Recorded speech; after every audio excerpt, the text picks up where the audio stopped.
Hey there, everybody. Welcome back to another first round playoff preview series for the HockeyWriters.com. My name is Jim Parsons. Happy to join you here with a couple other folks from the Hockey Writers. Scott Roche and Joey Ganzi is with us. We're going to be talking the Boston Bruins and Florida Panthers. And this is going to be a really interesting series because there's a lot of narratives coming into this one. You've got the current President's Trophy winners versus the past President's Trophy winners, two teams sort of heading in a different direction. The Bruins broke every record that you can possibly imagine for wins this season. And Florida sort of scraped in at the last minute here, but they are a team that has some success against Boston this season. So it'll be very interesting to see how this goes. Just a couple quick stats before we get into asking each one of you some questions here. As far as points go, the Boston Bruins obviously set the record with 135 points this season. When they played the Florida Panthers, they scored 17 goals in that series. The Panthers actually scored 15. So that's got to feel like somewhat of a win here that they didn't get blown out by the Boston Bruins. Florida had 92 points. The big scorers for both teams, not for the series, but in the season, Pasternak with 113, and then it sort of dropped right off, and Brad Marchand, Bergeron, Zach Krejci were the ones that kind of followed up, next closest being 67 points. And then in Florida, you got Tkachuk had another fantastic season with 109 points, but you had a little bit more help in that regard. Barkov was 78, Carter Verhaeghe 73, Brandon Martour had a great season. So it's going to be very interesting to see how this plays out. To me, yeah, you get the unfortunate task of facing the Boston Bruins, but maybe there's a shot here. Like, you wouldn't think anybody's going to bet against Boston, but you never really know.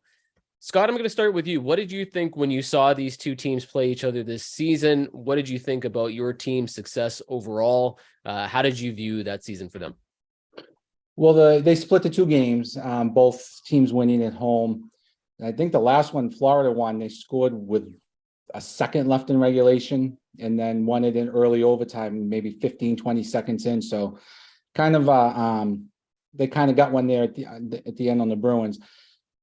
I think of all the three matchups the Bruins could have had, Florida, Pittsburgh, the Islanders, I think arguably this could have been the toughest matchup for them because of the three teams, one team that can go toe-to-toe with them scoring, I think, is Florida.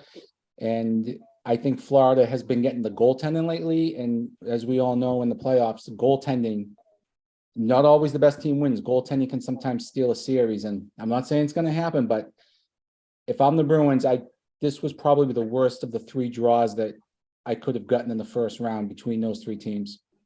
Do you have any, like we saw what happened to Florida last year, right? They won the President's Trophy, didn't go really well for them in the playoffs. What about this? Do you believe in the President's Trophy curse? Like that the Boston Bruins have played so well this year that there may be a shot here that when you play that well in the regular season, you're bound to have some run into a wall or have some sort of setback in the playoffs. Do you see that happening at all? I'd never say never. I mean, things came really easy for them at certain parts of the year. I mean, you went through the stats at the beginning. The goal scoring, the goal differential, plus 128 goal differential. That's unheard of now, 65 wins. They won a lot of close games. They won a lot of games kind of with blowouts. But things did come a lot easy for them. But I absolutely think that going into this series, they're not going to say it. It hasn't been said through everything in the locker room after games, and the coaches and the players have been saying the right things, but you got to think 65 wins, 128 goal differential, 135 points. There's got to be some type of pressure on them going into this facing a team like Florida. Yeah, I mean, there's a lot to live up to, right? When you have that strong a season, it has to continue in the playoffs. And if it doesn't, everybody's going to be like, what the heck just happened? Joey, we'll move over to you. What did you see from your team this season? How did you think they fared against Boston? What are you kind of expecting based on what you saw so far? I did see them play. I expect a little bit better in their first meeting. I mean, granted, it was early on, so at this point, it might as be a throwaway. But in their second game, I was very, very impressed. It felt like a playoff game in that second moment, and you had a lot of players stepping up and making huge plays. There was one instance in that game where they scored on themselves, and they didn't let that bother them. Managed to come back and win the game. In terms of this postseason coming up, I want to go in with a ton of confidence, but near the end of the season, I mean, granted, they had a 7-game point streak rather. I'm still not really sold on their defense, and I can't really see them making a huge impact on Boston at this point. I do believe in curses. Sorry about that. I do believe in curses and stuff like that, but Boston is just on a whole nother level right now. And that team is just, they've been through it all for years and years and years. I mean, Marchand's got a cup, Bergeron's got a cup. They know exactly what to do. Not so much in Florida's case. Yeah, and it's a different team, right? Like the Florida Panthers are a very different team than they were last year. They made that big trade with the Calgary Flames. Kachuk has come over, and to his credit, I did not think he was going to be able to repeat what he did last year in Calgary, but he's been arguably better in Florida, whereas the Calgary Flames have found out the hard way that didn't go as well as they were hoping. So it is a different team. That said, Boston added a ton of pieces at the trade deadline, and they just seem to be able to win no matter what their situation is. Scott, what's the story with the players that you're watching now? There are some banged up bodies here for the Boston Bruins, right? Like we're not 100% sure what's happening with Krejci, forwards out. Like who are you watching? Is there somebody here? Is it the obvious names? Is it Pasternak? Or are you kind of keeping your eyes on other pieces here? I think you have to look at the depth pieces they added, as you said, at the trade deadline with Dmitry Orlov on defense, Garnet Hathaway up front, Tyler Bertuzzi. I mean, in David Krejci's absence the last 2 weeks, Zacha, Pasternak, and Bertuzzi were playing like they've been playing together all year. They formed a great connection. They were their best line in all those games. They were probably the most producing line in all those games.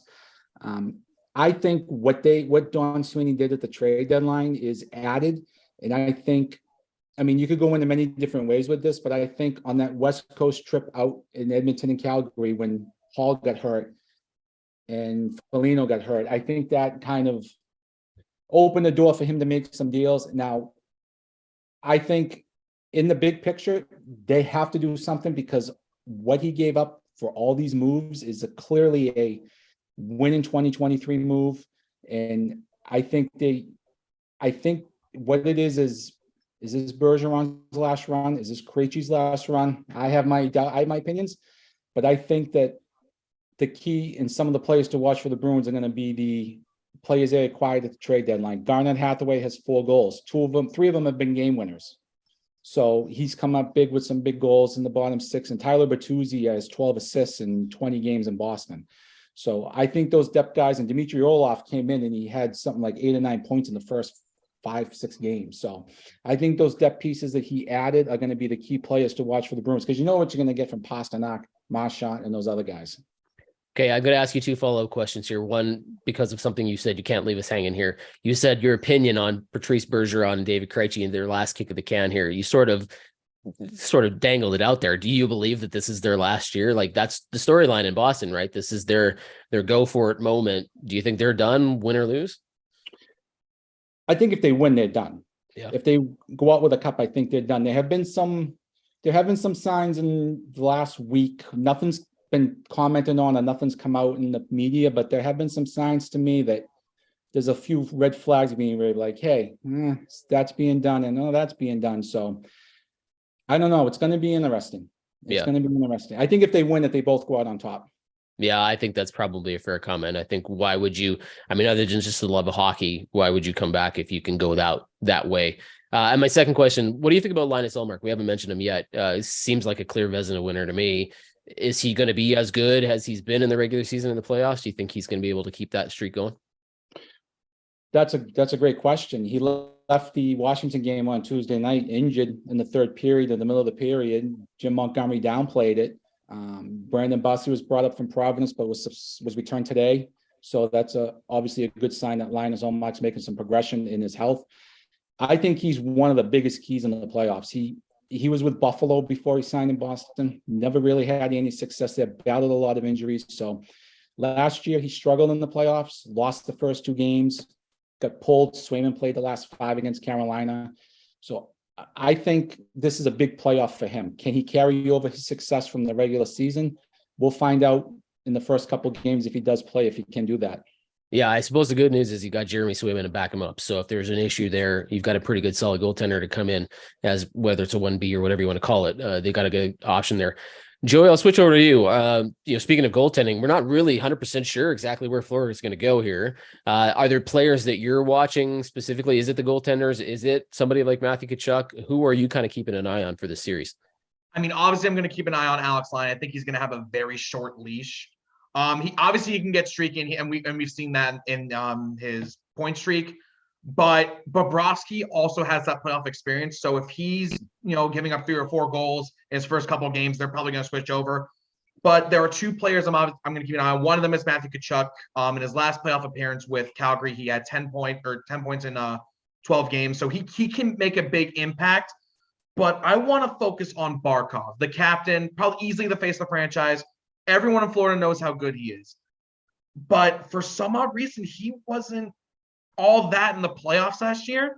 He only had 7 points through 10 games, only 2 goals. This is the kind of guy you expect to step up a little bit more. I expect him to do that when the time is right. But he has to be able to put the team on his back when in need being, especially in a situation like this. But at the same time, with Tkachuk, I think it is absolutely possible.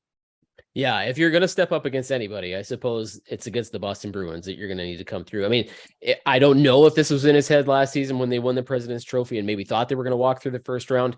I don't know if that was the case at all, but you got to bring your A game against the Boston Bruins, right? So if he's going to do that, and he seems like the kind of player who could, yeah, I agree. I think Barkov could have a big series. Scott, I'll go back to you. Is there a key to victory for the Boston Bruins? I mean, everybody's probably got them as the favorite to win this series, maybe the favorite to win the Stanley Cup. Is there something here that you're kind of going, yeah, this will be the key to the success for them in this series?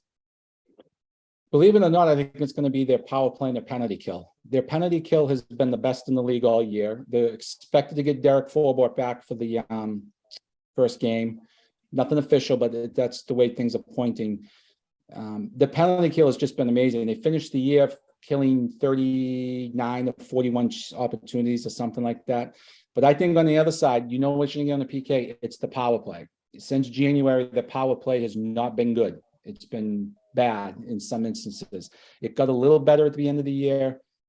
Against Montreal, they had a 2-man advantage in the first period and managed 1 shot with their top unit out there for a majority of the time.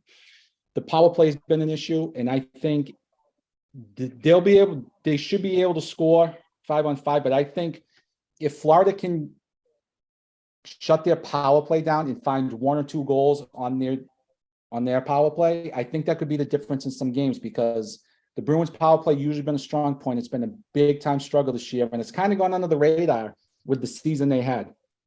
Do you think if their power play doesn't show up like you're hoping it will, is that enough, though, to stop the Bruins from winning this series as heavy favorites as they are?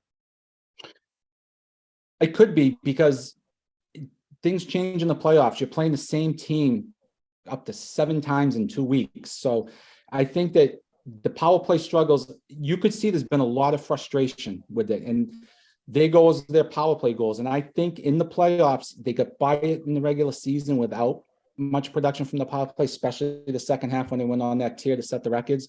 I think they're going to, in order to advance in the playoffs, I think they're going to need some production. Yeah, I think it'll be key that they get off to a good start. If they get down early against the Florida Panthers, it could be very interesting to see how this series goes, because like I said earlier, Boston has not faced that much adversity. Yes, they've had some injuries, but they haven't lost much at all. So they haven't been up against it this season. And if that happens early against Florida, it could be very interesting. Joey, what are you watching for? Are there keys to success for the Panthers here that you believe would give them a shot to out the Bruins in the first round?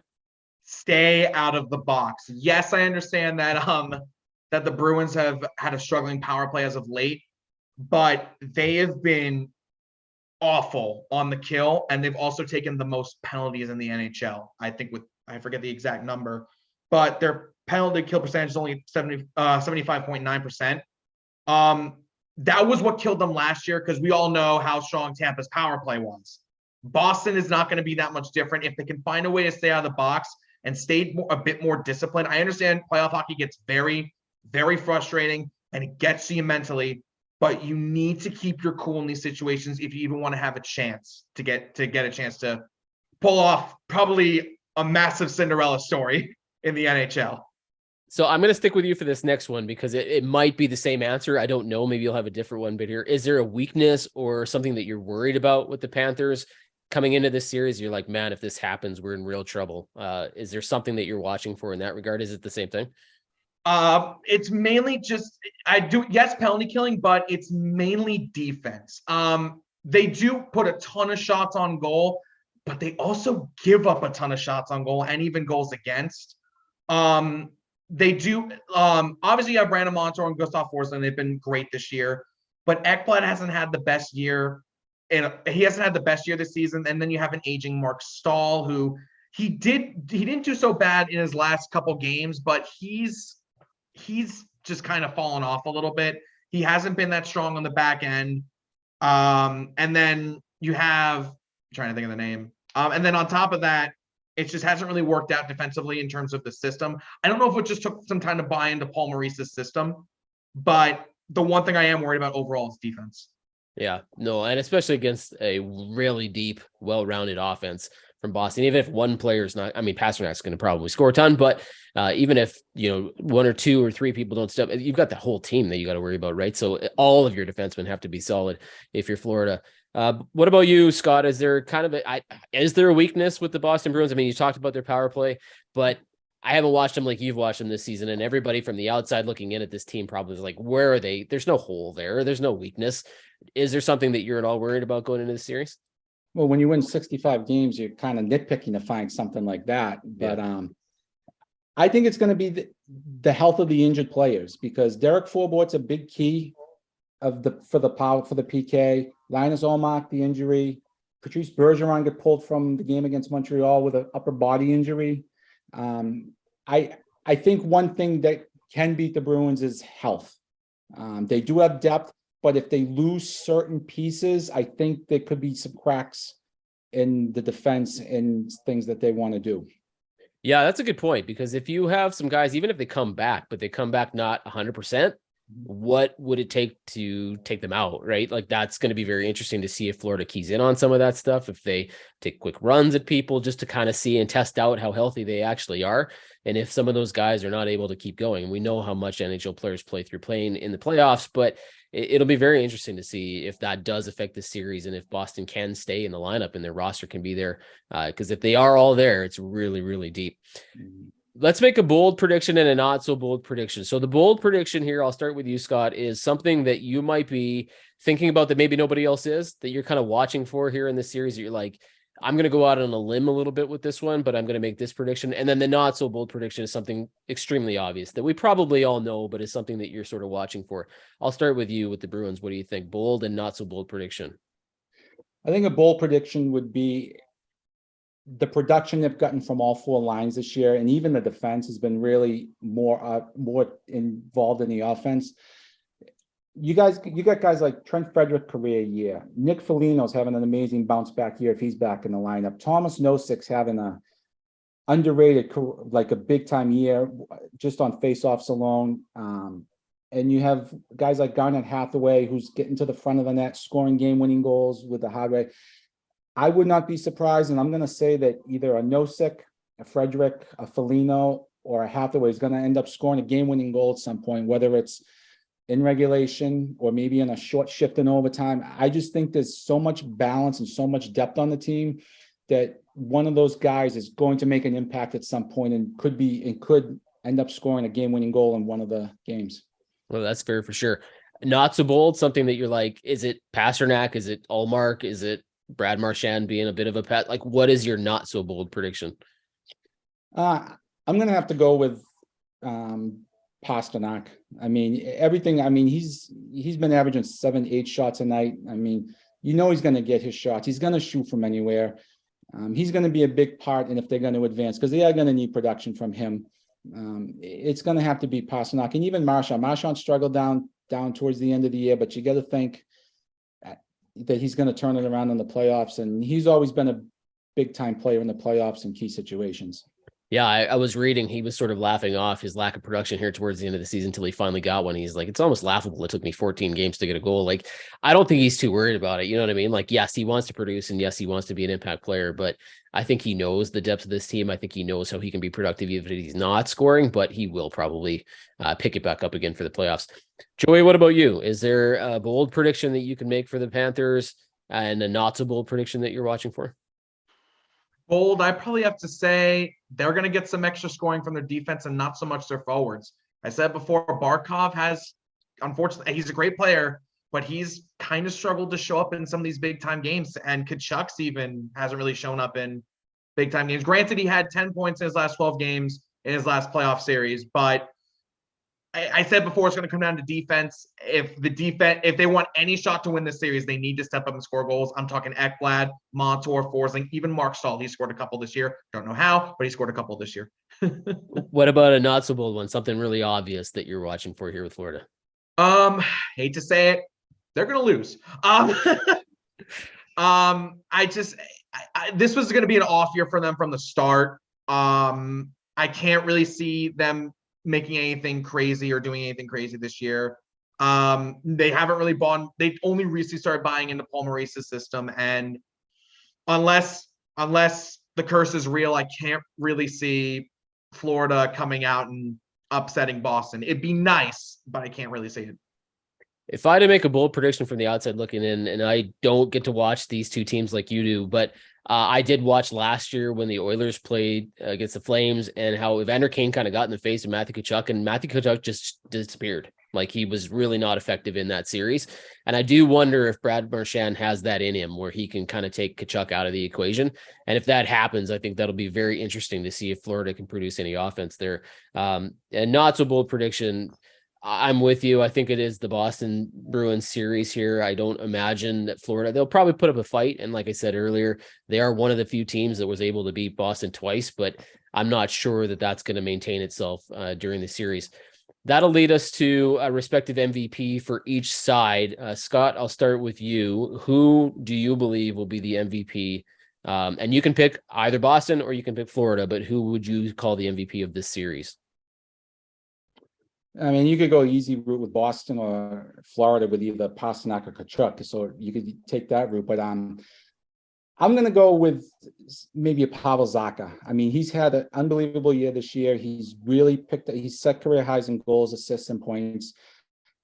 Pastrnak, Krejci, and Zacha have formed a great second line for the Bruins. He's scored some big goals lately. He's played really well in Krejci's absence, and he's going to need to be if Krejci can't play in any of the games in the playoffs. I think he could be a big-time X factor in this series. No, I like that pick, actually. Joey, what about you? Do you got an MVP, whether it's Boston, Florida, somebody that you think is really going to stand out in this series? If it's for Florida, Carter Verhaeghe, he's always shown up in playoff games. He was a very key component in their big playoff series last year against Washington, not so much against Tampa.